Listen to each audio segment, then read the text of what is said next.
wis do mulai aku lagi metu. Ra gathok iki. Turun apa Pak ning mburi ning isor wit jati malan rumangsaku iki mang kuyowan apa ta apa majebule grimis.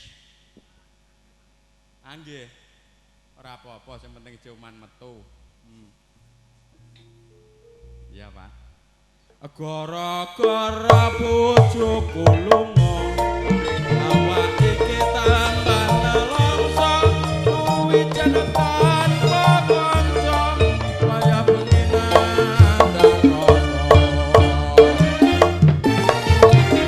bojoku lunga menyang Hongkong wong saono maku gedhong mobil mewah masa gendong ladang sawah telung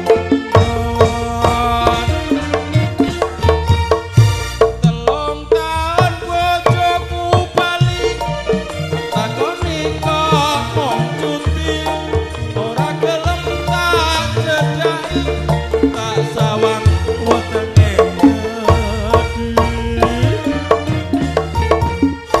kok kebangetan uripku bukan kono mlayu gara-gara bojoku lunga jaluk pecat dirabi kantong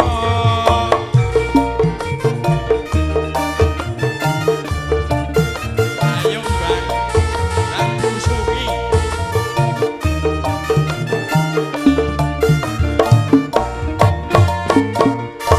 gara-gara bojoku lunga awak iki tambah nelongso kuwi jeneng tanpa kanca kaya penginan dan rasa bojoku lunga menyang Hongkong telung taun omaku gedhong mobil mewah emas gendong ladang sawah telung telung tahun bojoku bali tak takoni kok mong cuti ora gelem tak cedhaki tak sawang wetenge mlendi kok kebangetan uripku bukan kono mlayu gara-gara bojoku lunga jaluk pecat dirabi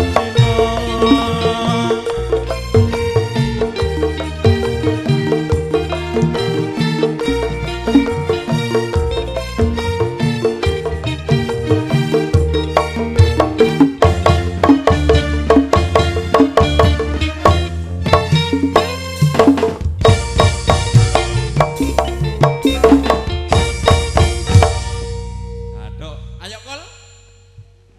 Iki tasem melo mbok usunge apa ora iki? Ngampreng aduk lho. Enak meneh Kol. Aku metu bengak-bengok kowe metu kok comak camuk. Mangan-mangan kok. Iku mang tangi turu aku lagi mangan, Iki mang. malah kecelakaan no ilatku kok. Lho. Ana ilat kok kecelakaan niku keslenteh piye? Teko kok jakenan tekan kene gletak tangi turu mangan rumah saku ning piring abang-abang rumah saku tunggale serondeng malah ora. Lho, apa Kol? Semut londo. Ora ngono masuk congor iki iso bedakno. Ndi semut londo ndi serondeng. Wong karipan ijo kok yang mripat didelekno angile ra karo ya gertak kokop ngono ae ah. Mulane ijone mengko 3.000 iki. Lho, 3.000 iki apa kok 3.000 penonton iki malah seragam. sudah mulai. Penonton iki seragam Kol. Seragam piye lah? Ijo karo abang. Kursiku Lho ora seragam no. seragam lah apa engko kowe bar ndagel terus dikon mara Pakmu Aku penumpuki kursi lho. mau ngono kok numpuki kursi. Kandhane. Padahal iki ketoprak ning kene iki kok berhadiah Kol. Berhadiah apa? Sapa sing gelem nenggone ketoprak ning daleme Pak Moh ngantek rampung, Ya. ngantek tuntas ngantek bar, ana hadiahe. Hadiahe apa? Karipan. Dak wis suwe. Ha iya. Nek iki engko lho temenan Apa, aku dipesen karo garwane Pakmu. Lho, bojone Pak Moh iki pesen piye? Mbek Muh muni ngene. Piye kok? Iku lho, kol kancam tebing koso nek mulai. Gene kul. Pengen mulai sik. Iki pengen mulai. Abane mbekmu muni ngono. Lho, nek pengen mulai kul. Ape digawan-gawani. Lho, aku wis diadah-adahno. Wis diadah-adahno mbekmu kok. Matur suwun Bu, sampean kersa ngadang-adahno kula. Aku mesti diadahno beras iki kul. Beras lha apa? Gula. Dudu. Lho, aku diadahno apa kul? Sisane wong mangan rantek mang. Masa aku iki tunggale bebek piye lho kul? Ora ngono lho, wong perkara ngene kok mbok pikir. Lah gene. Iki wis jam pira? Ketoprak mulai main mang jam 8:30. Gambang 8:30. Engko ketoprak bare kudu 2:30. Iya kok wis ukurane ya ngono. Amarga usung-usung adohe ngene, sesuk nimbal neh ning gone Ketri, Cangi, terus nimbal neh ning gone Bumi Rejo. Alah wis ora tau leren. Bariku bablas Purwodadi. Aduh, Melane ndek bojo dagelan niku lah rugi. nek iso rugi yo. Nek sawah lapet besar kesenggol ora blas pokoke. Ora tau awar bojo. Alah kok awor lapong. Ngene iki mange ngeloni wit jati. Kok ngeloni wit jati ku. Aku pancen manggone ya ning isor jati-jatinan kok. Kepenak apa jenenge angete ra kar-karuan nggonku ra grodok dikandel ya. Rambute akeh. Aku lek gagas kaya pitik daging layan pitik daging kok ndang lemu. Gene. Iku didokone dhuwur rambut terus dipakani. Anget ya, Kol. Iki mang aku angger tangi turu terus mangan ya awakku mbegegek ngono aja. Lah wong pas delalah ndokoke panganan ya ning aworem kok. Lah iya, kaya omongan-mangan ae kok. Lapor omongan mangan wong nyambut gawe ya wis jangkep sedina suwengi. Iya, Kol. Acarane pakmu ya wis kasembadan keturutan. Heeh. Iki mang wedok-wedok lagi do bomah abane do ngitung saweran. Untuk piro? Iki mah ditotal iku untuk 725. Akeh. Untuk piro? 725. Wah, iki ku. Akeh wong ambe adol ban truk. Wah, didungono tenan-tenan ana saweran nek adol banter. Rezeki pati judo gumantung ngersaning Gusti menungso karek nampani. Lah nek iku ya jelas. Ana dintuk sithik ya alhamdulillah. Ana entuk akeh ya matur alhamdulillah ya. nuwun. Ning ya ora ana kok jengene wong kok nyawer dagelan lah ya ora ana. Aja kuwatir kok iki mang lho iku lho mbak-mbak sing isih nonton engko diuncali. Uncali apa? Kursi. Ah ya Allah. Ndak aku bakal mbok anggap apa diuncali kursi cah. Ya ora masalah no kol. Melane iki engko jantung sehat be. Ya. Aja mulai sik. Gak. Do usung-usung gong. Omong amono kok kon usung. Kowe munggah tekan kono. Heeh. Balik ping 10 mrono mrene mesti langsung biar iku. Biar piye maksude? Sing ngene. Iku tugase iki penakan rajikan pokoke maine kene. Lha apa? Lho, ndekne olahraga? Olahraga. Ngusungi gong? Iya wis sakake lah aku nyawang kok cah. Lah piye neh kol wong ancen kabeh kahanan. Panggonane ya ngene. Wong maune iku mlebu rene iku urung dicor. Kari-karine alhamdulillah kali nanas untuk bangunan ratane dicor ya awak dhewe sing ngalah. Iya kok ora apa-apa. Lebih baik selamanya daripada sedina suwengi ya ta. Ki kajate pakmu sunatan. Sunatan Sing disunatno putrane. iya kol. Mudah-mudahan menjadi anak yang soleh. Lanang napa wedok nggih sing sunat? Lanang ya. Mang tunggahno panggung. Tedun. Tedun. Nuwun sewu, nggih wau kula mboten saged ngayahi kewajiban pakmu. Amargi kala wau kula nggih padha mawon teng jakenan niki nggih ora ketang piye diresaya tiyang. Nah, dipercaya wong. Bote golek sedulur adohe kaya ngene. Kula balik teng jakenan niki wau mbubat kupat luar saking mriko. Kula bablas mriki malih. Masya Allah, mulane tak pikir-pikir aku kok kaya kiai. Lah dek ngono. Nimbal Ora apa-apa. Nggih.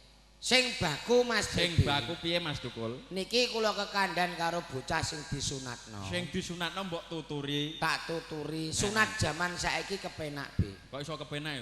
Mulane bocah do nakal, bocah do sembrono. Amarga kurang pengati-atine wong tuwa le kandan-kandan bocah. Nek jaman mono sunat rekoso, Be. Kok iso rekoso lho, Kul?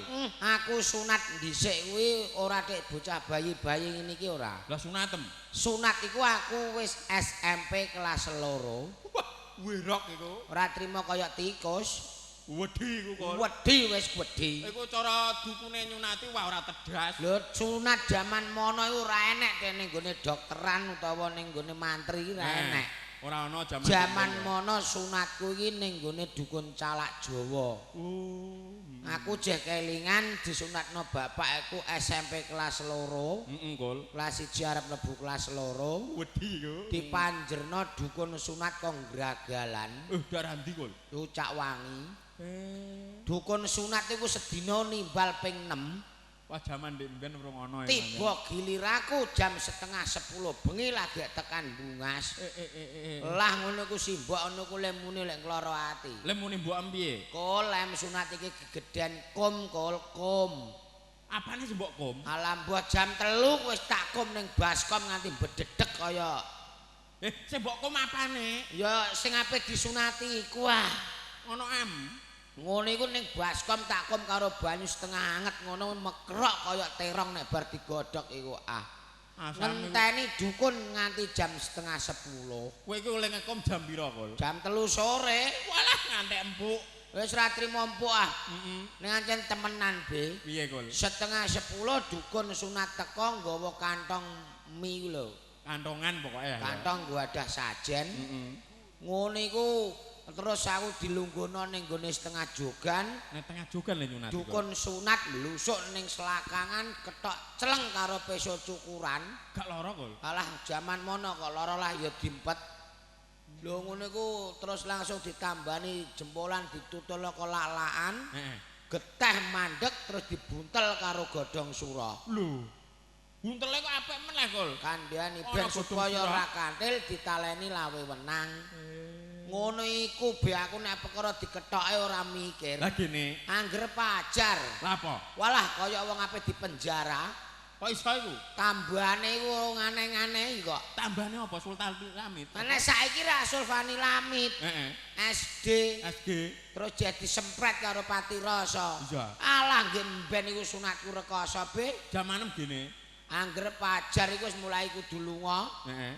Piye wae angger bapak iku mbakar klethong wedhus. Iya. Angger garing diwuwurna Mas Molone kudu pecat nyawa. Tambane kok letong wedhus lek, Kul. Takoki wong tua-tua ku nek ora ngandel. Tenan piye kok? Mulane wong prihatin temenan iku wong sunat jaman mono. Klethong wedhus iku dibakar. Kota didokok dhuwur godhong jati direnyet-renyet. Diwuwurna ngono ku alah mata iku dicopot-copot. Luara. Tenan. Lho ngono iku jaman mono iku nganti pirang-pirang dina, Be. Aku ku sunat ancen cambeler ya. Tek ngono. Candine gemendu ngono kanggo nyolong iwak pitik. Gemendu iku apa, Kul? Ya cara mari ora. Garing ora ngono iku ah. Ngono iku kanggo nyolong iwak pitik malah mbubrah. Alah mbok pakane iwak pitik ya malah nemen. Walah malah padha karo ngungkuli mala anyar. Lah terus. Godhong surah iku nganti kentekan. Wah aku gregeten tak jukono pupus godhong gedang wong padha ijone. Tak tuwaleni karo nan rapia tak gawa ngisis ning ngisor dapuran. Iya. Jam 10 awan aku keturun. Lho ndelalah be ana pitik jago liwat. Lah apa? Lho kok menggok notol nggonku.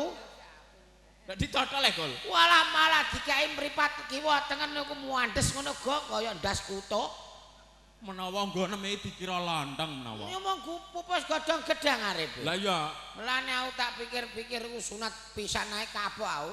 Lah ya sunat ya jelas pisan mosok sunat pindho. Ngene iki abane malah sok taun 2028 iku bakal ana sunat modern.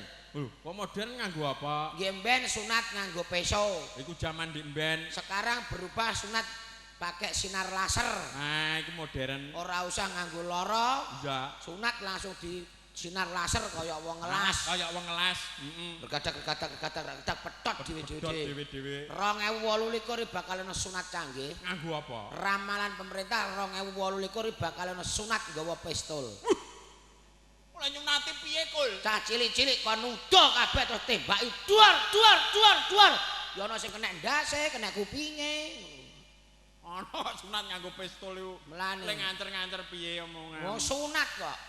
Sak kecekele sing penting protol. Protol, Kul. Mulane wong nggih mono nu sunat hati-hati kok, Be. Tenan. Aku ku bar sunat terus langsung digawa ning gone kiai. Ditambakno. Cara mono disapeh. Heeh. Aku dikandani. Kandhani piye, Kul? Kul, kowe iki wis dadi joko. Wong dadi joko iki padha karo wong mlebu balek. Betul. Salat sembayang kowe dirumati, ditindakno. Karo ping pindho aku pesen, Kul. Pesene Mbah Kyai piye pesene? Wong lanang nek bar sunat ora kena pipis madhep ngetan utawa madhep ngulon. Lho nek ora kena iku, Kul. Ora entuk. Lah nek madhep ngetan? Madhep ngetan niki ora kena perkarane mbarengi Bathara Surya jumudul saka wetan. Lah nek pipis madhep ngulon? Ora kena perkarane nek pipis madhep ngulon barengi Bathara Surya angslup saka sisih kulon. Iya ta? Mulane hati-hati. Ayo hati-hati ya hati-hati. Lah kene. Kowe iso ngomong ning ora iso nglakoni. Sing kandha sapa? Lha nek sing kandha sapa lah kowe roh di awan mang to ora kowe? Ning Kisor Jatinan. Kowe ketoprak lagi teko barudan. Lah kowe lapo kok ngacirem kok madhep ngulon niku? Lho ketok ya awake madhep ngulon tak onggak tak jono ngidul kok. Sing bongkek apane? Terus tak apane sing bongkek? Sing ndase sing uyah iku ah. Ngono tak. Lho, ndase sapa? Ndas Jati. Lho sing bongkek iki mang lho. Maksude pipise kuwi ketok lho kelaren aku cah madhep ngulon tak jebrekno ngene kok. Sing mbok jegrekno apa? Mute mbok dedes iku ndak aku mbok kon ngomong saru no cah. Nek ngomong sar, wong aku iki ora paham kok. Nek ora paham kok contoh madhep ngulon tak ongkeke aku. Apane? Kok jawabane neh. Kok diarani ndase sing uyah kok apane neh. Aku iki ben paham lho tak. Paham ya aku bar dikeprok kursi wong. Bento kuwi lah. Lane iku mang tata carane wong sunat, ngilangno sukerta. Nek cara Rembang jarene wong wedok iki malah ora ana sing sunat ya. Lho, mosok Kul? Ora ana jarene nek Rembang nek cara Pati ki enek. Wong wedok iki nek sunat utawa tetak. Sing disunati apane nek wong wedok Kul? Wong ngono ku dislenthik mbok diapakno. Ku nek wong wedok lah ketarane wong wedok Bi. Nek ketarane wong wedok nek sunat piye Kul? Wong sunat karo ora sunat iku siji. Piye?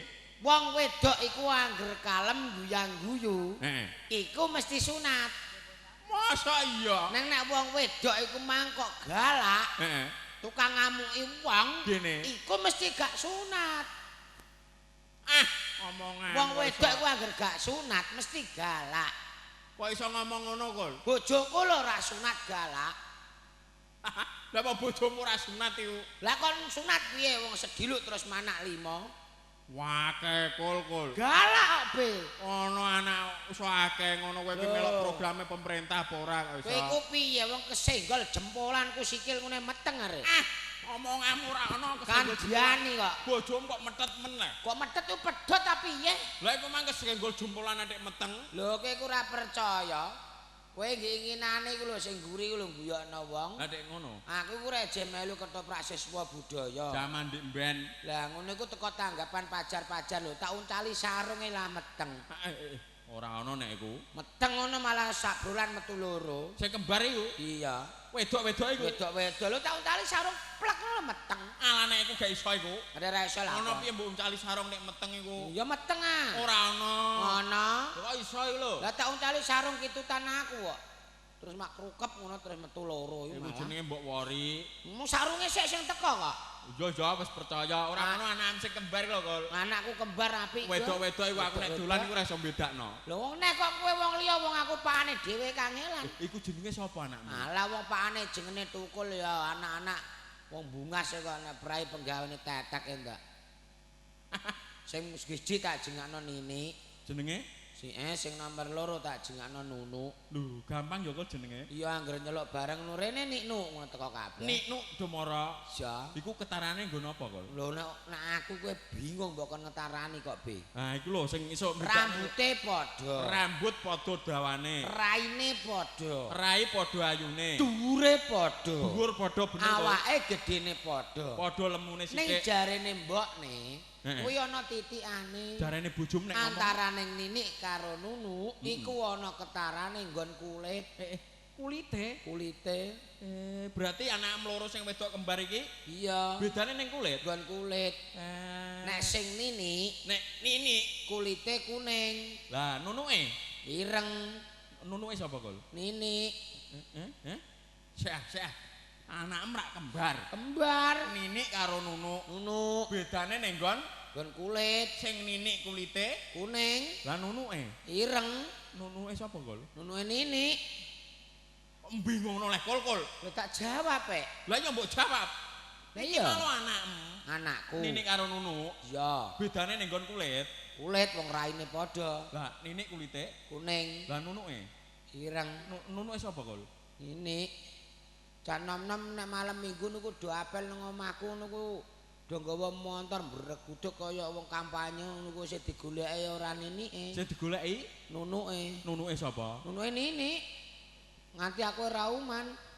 Oh tak cungekno kok. Lah aku ngomong apa anane kok? Ya bener iki malah nek nini karo nunu. Lah iya. Nini kulite kuning, nunuke ireng. Nunuke sapa, Kul? Nini.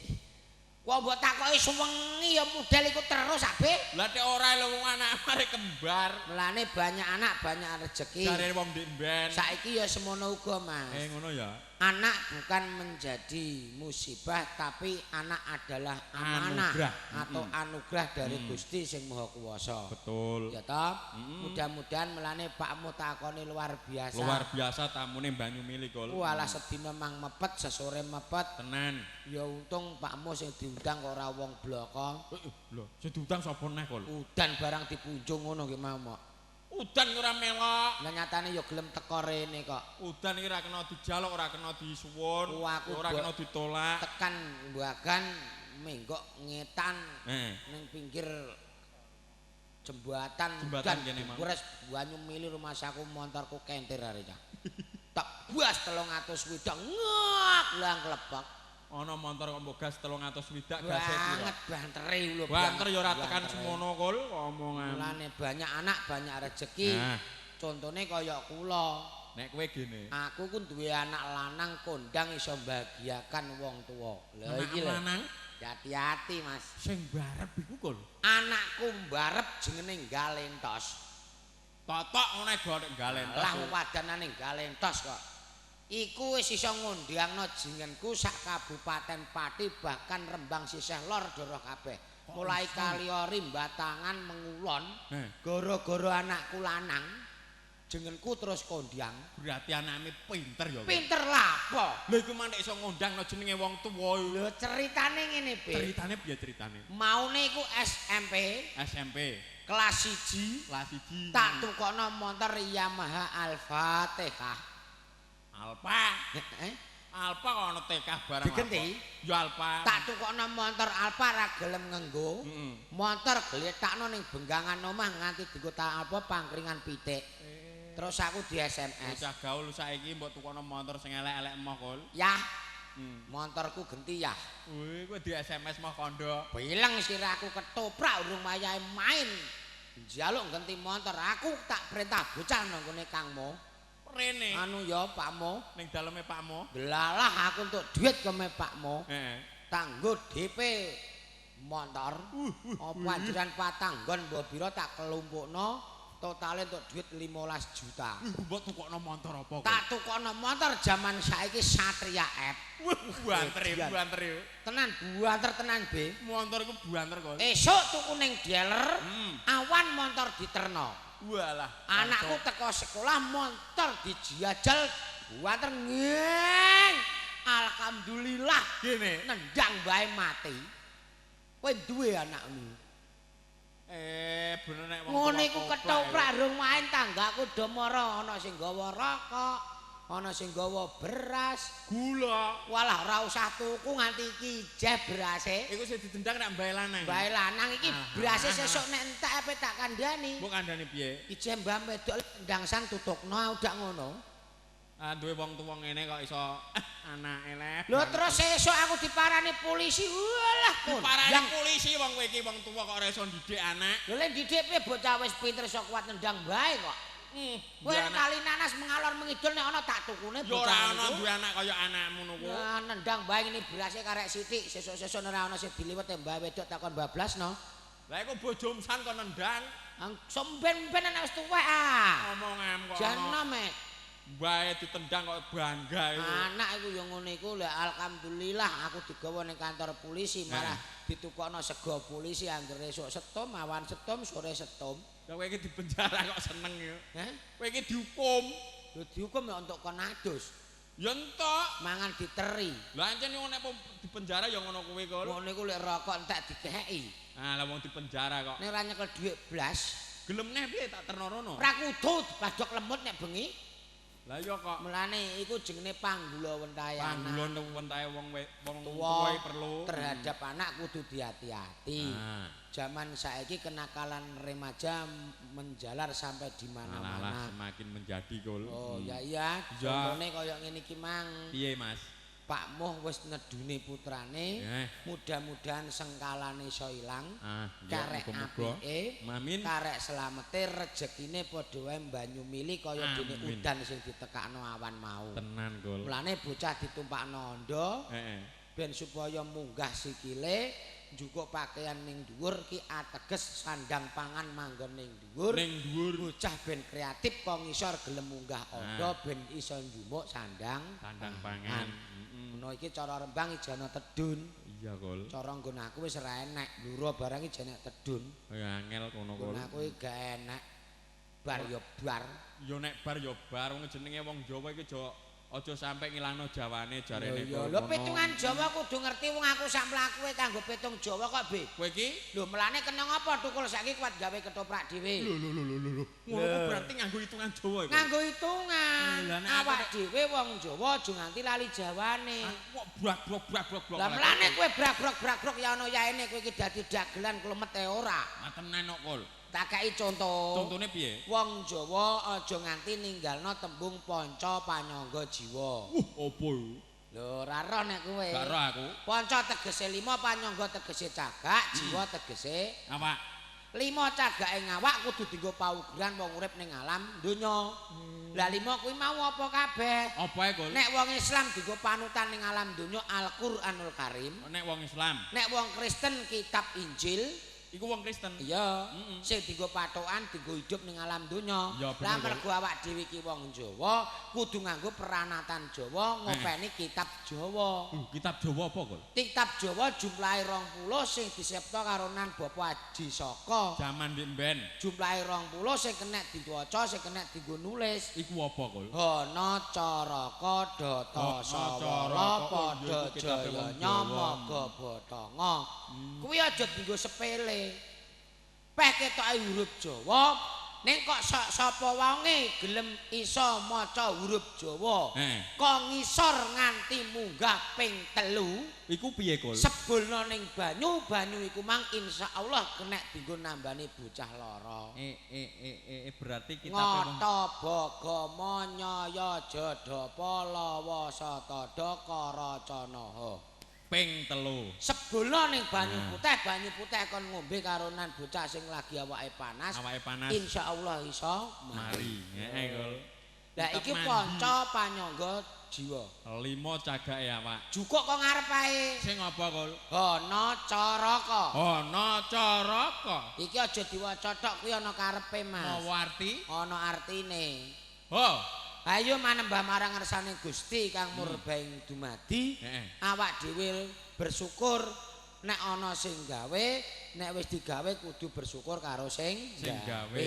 Bener, Kul. Ibadah aja ditinggalno sesuai keyakinane masing-masing. Iku mang sing ho. Saiki sing no. Nata balik omah kudu sing apik ora kena tukar padu karo bojo sebabe tukar padu karo bojo ngedono rezeki. Tak kei contoh. Contone piye, Kul? Contone karo nan mbekmu sedina iki mang kon tukaran. Nek tukaran gene, Kul. Ora ana tamu sing merak. Walah ya ora ana wong digawe kok tukaran. Nah mulane Pakmu ora bakal entuk saweran. Saweran piye wong iku buan ngono kok. Plak kowe esuk sing ngapusi tukul. Lho, ngapusi iku. Adek ora gene wong ngene iki kok dhuwit 16 juta ya bablas dijoli plastik karo karipan. Iya. Cara mulai ra dibayar gelem. Wah, ya tidak iso wong dhuwit wis kok njupuk nggih ngenane. Kowe engko nek mulai kon nggawa kayu iku lho. Mah kayu jeng adeg mbok kon gawa keberkan malah ra sumbut. Iku sing ora kena tukar padu karo bojo. Sing no ya, Kol. Iya. Sing coh. Carane wong golek duit ning alam donya dhewe-dhewe. Ana sing Kuli bangunan, ana sing urip tani, ana sing pegawai negeri, macem-macem ya. ana sing dagang lan sak panunggalane. Akeh. Ndi sambut gawe sing cocok, ayo do ditekuni ben rejekine nggo. Sing penting halal jarene. Ngono ta? Ku sing cong. Imah sing coh saiki sing ro. Raja kaya raketang sithik ayo do disyukuri. Adek ngono. Contone Piye kok? wong syukur kuwi kudu diungkapkan karo kata-kata utawa nganggo tulisan. Tak kei contoh. Contone sapa? Aku ngetoprak mulai tahun 91 nganti seprene. Ah wis suwi ku. Adol cangkem yahono yaene alhamdulillah nyentel tak tukokno mobil tak tulisi. Oh, mobil mbok tulisi piye? Ora ngira. Ora ngira maksude. Atase wong adol cangkeme kena nggo tuku mobil. Bersyukur. Bersyukur. Apik. Lek juri. Lek juri. Penggaweane nabuh jedor. Alhamdulillah. Piye, Kol? Kena nggo tuku panter. Iya bener-bener. Ya panter ditulisi. Tulisane apa iku, Kol? Ora nyono. Ora nyono. Atase wong penggawean nabuh jedor kena nggo tuku panter. Rasa syukur karo Gustine. Apik. Ora kaya kowe dagelan ya ana yahene sepeda motor gak duwe. Kita dongak-dongakno bar sura sesuk iki lho, Be. Dongak-dongakno sura bar iki terus aku sapar mulut bado mulut madilawal duitem klumpukno. Tak klumpukne, Kul. Nggo tuku mobil sing rada gedhe. Aku nek tuku cilik kaya panter niku mah rada gedhe. Aku mah. Ah, tuku sing rada gedhe. Apa, Be? Bus. Bis. Bis. Tulisane piye? BUS. Lah le maca. Bus. Lah iya kok. Nek kowe tuku bus yo Mamat Wedus. Wedhus. Tulisane apa? WEDUS. Ngene bar ku Mamat Wedus kelamaki kerdus. Kerdus. Tulisane piye? KERDUS. Diwaca. Kerdus. Iya. Kowe nek tuku motor bis, tuku bis.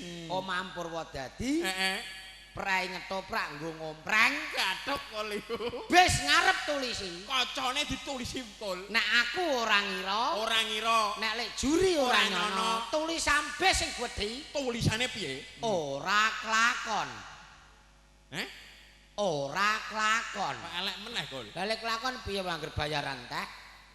Kowe ku yo ngono omong-omong kok iso ana ndongakno kok ora klakon iku. Lakone bengi iki Purbasari Purbalarang. Nah, bener kol. Iki kok kowe karo aku ora kena prai nganti bar. Anyepe ngene malah ora apa-apa. Lah aku kok sumuke ngene. Untukku yo cemu-cemu. Sithik mboko sithik wedok-wedok wis do diaturi. Lagu-lagu. Karek kowe karo aku ngaturi. Ngono cocok. Mang campur sari rancak. Iki kowe karo aku langgam Jawa utawa Tayuban. Ah, iya kol. Iya ta. Wis dadi bagiane dhewe-dhewe. Ka wedok-wedok mang dadi ati wis dilagokno. Heeh. Campur sarinan. Iki genten kowe karo aku. Heeh. Ya ta sing kepenak. Do wong ayu nganggo bawa ya kol. Bentangi. Nah, ya. Pepujan ning ati.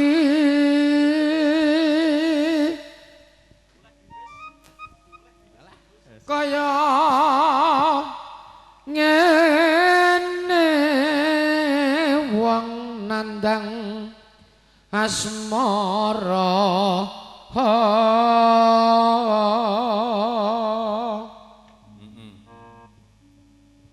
Apa tawakku dhewe pancake ora sing turu ya kul. Dewa Jawa Takung welason nomring wa mami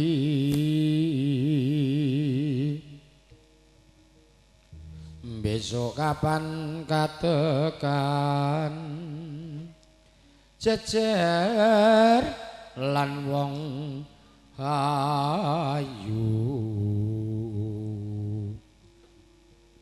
umpama nira nahkoda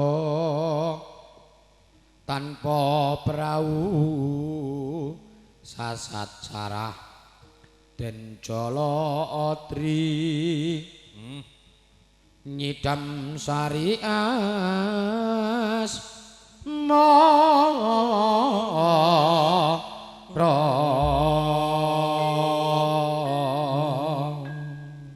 iya mat-matan sing kepenak ayo monggo nyidam sari dados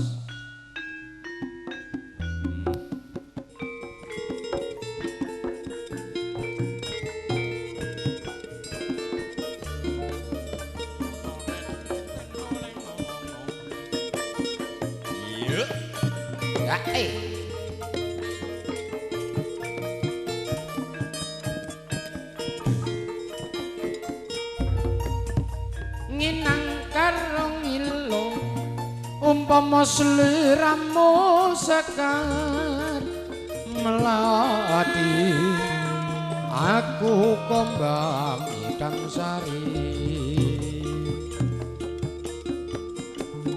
umpama sliramu margi wong manis aku kang bakal ngliwati sinaksan lintang eluku semono janji prasetyane ngati tansah kumantil ing netra rinasa karasa rasane driya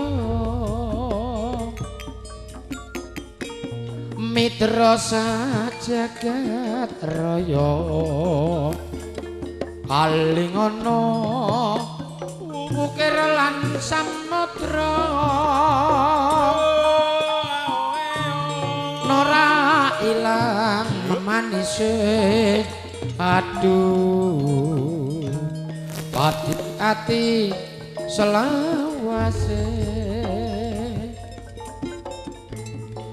nalikane ring telu atiku lam-lamen sira wong ayu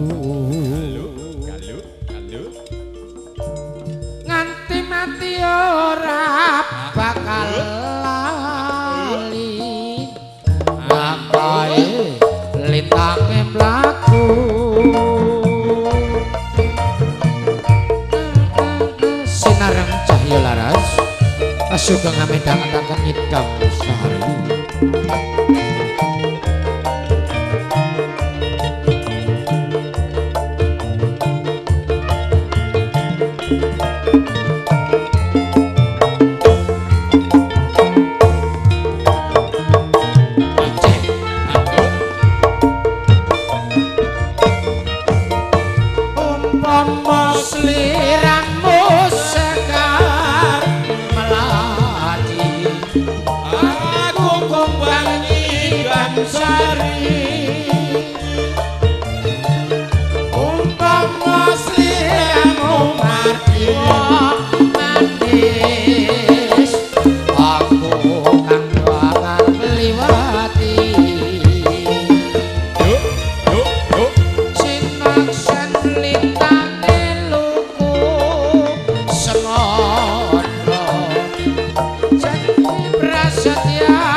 FDR Audio Sound System saka tlatah Gagan.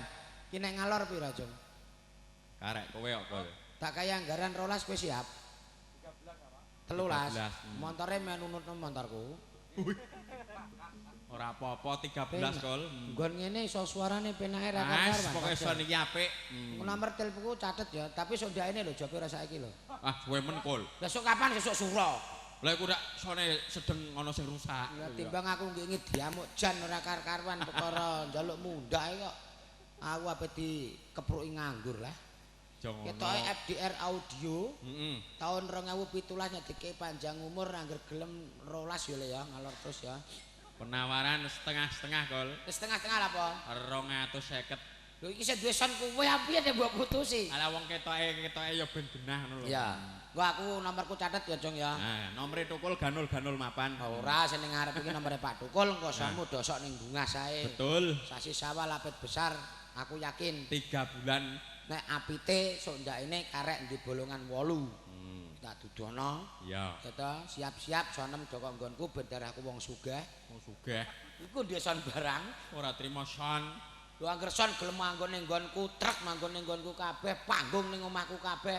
Ora rumasane rajikan gonge didokok omahku. Lah rajikan san kono ning omam.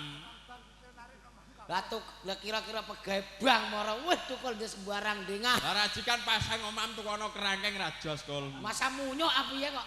Lho kok aku gablek saiki? Lho. Lah piye long bengi iki ndekne ya kepenak. Lah apa? Musunge gong ya tekan kono ora kepenak lho. Kepenak deng kolem wong ki mangare alok dengkule wis ngene-ngene. Lah wong tak sawang rajikan raine suwung kok ketok. Lah timbang nyambut gawe ya angele ngene lho, Bi. Piye, Mas? Nek ngono iki mang FDR Audio Sound System Son Gagan bekerja sama karo Cahyo Mardika. Nah, karo syutinge kul. Syuting kondi, Jong? Sonder merek.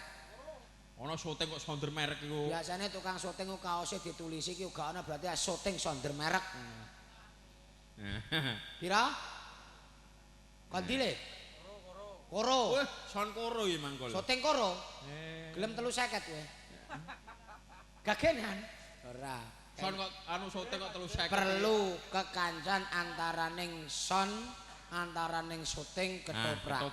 Mana sama yang dianggap atau dipercaya dengan masyarakat, mari kita bergabung ya toh. Jenenge nyambut gawe iki dina iku nek ora gabungan ora mlaku ngono ya toh. Jroning suka kudu eling lan waspada Mas. Nek kowe karo aku ngomong terus engko sake sing usung-usung tukang panggung. Alah tenan iki kowe karo aku ngantek bar iki. Aduhe kaya ngono. Nek cedhak kene sing alah lagi bar tanyang kok gegerem ngono. Matekno wong. Lho ngono kabeh kayane 13. Lah dalah. Kejabut cubas. Ha nek ngene iki malah sing gawe kaget nek dipotong ra malah aku sing torok. Wah, sing metu malah datuk maringgi lah kol. Iki mang lho yi. Nyang-nyangan perkara son ketoke kok enteng genah. Ndak ini. Sondak ini. Lha iki bakale ya sedelok kanjeng nyarisi kowe. Napa? Lah nek mati. Cagem. Lho bocah kok anggere gablek kok mati buat. Lah kok tuwa-tuwa nek ngopo nek nganggo gayane ya bener maning njaba mang dirasani mau lho kok. Apa? Lho iku wong tuwa kok ora nganggo tai lalat aku ya ngomong. Ah iku wis nganggo tai kucing aku ya ngono iki apa. Ora ngono nek omah dapur apa nek nggawa abang-abang barang. Aku ki mah golek rekoso. Lah kok iso. Patih juara putih. Kowe iki mang Juara patih kok. Lah kok tekan nggonku badhe wonten napa, Teh? Kowe iki rak kondangmu rak jare tukang golek kewan. Nggih, juru kondange wong loro iki tukang golek kewan. Gawe pilih golek. Iki Sang Prabu Manduri bakal nganake pengelamera. Napa iki? Arep digawe sing disembelih ora kebu sapi. Lah lajeng golek sing durung tau disembelih. oh niku ateges Golek sembelian. Doro Sultanan niku. Sultan. Sapa? Kanjeng Ratu. Doro Majusri. Nah, Kanjeng Ratu iki ateges golek buron-luron kono. Golek kewan sing ning alas. Heeh. Wah iki gajah iso. Aja nek gajah wis tau. Wis Wis tau. mun nate nggih. Jalan. Eleng malah wae ora gathuk. Kire. Inu iku wae kire. Tak kok dol tukang pambung ku ah. Kulino maneh main ngene. Walah. Niki sing mbok dereng nate disembelih nggih. Upami semut wonten pripun? Lah sing nyekel piye? Lah semut cantang. Semut mbok cekel terus mati. Pun, lah niki jenengan dugi-dugi golek lutung. sampean kan golek lutung kula. Mboten nek ngaten sampean sabiyantu kali kula nggih. Monggo bareng-bareng tinggal wonten kono. Golek bulan-bulan ngoten nggih. Ayo.